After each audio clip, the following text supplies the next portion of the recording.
আইসা দাঁড়াবে? উবায়দুল কাদের দ্বারা কাইসা, সে তো জুতার নিচে ভরে দেবো গা।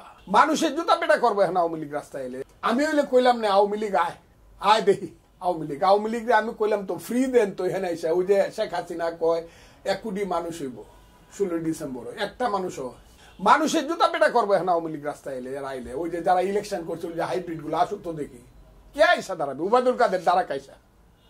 আমি তাকে ফ্রি দিলাম প্রেস ক্লাবে যে উবায়দুল কাদের সব আসিবে, মাইক মেরে দ্বারা কাইসা। কত জুতা, সে তো জুতার নিচে ভরে দেবো গা। তার ইলেকশনে দিলাম কি দিলাম না এতে কি আইলো গেল। They will never return in politics. আমি আপনাকে বলে কিছু এরা কোনোদিনই, তবে আওয়ামী লীগ নামে যে আদর্শটা আছে, যে আদর্শটাকে তারা ভুলুণ্ঠিত করছে, এই আদর্শটা কিন্তু ফেরত আসবে। কি সেই আদর্শটা হলো গণতন্ত্র, সেই আদর্শটা হলো মানুষের পেটের ভাত পরনের কাপড়, শিক্ষা শেষে চাকরি, সেই আদর্শটা হলো বাঙালি জাতীয়তাবাদ।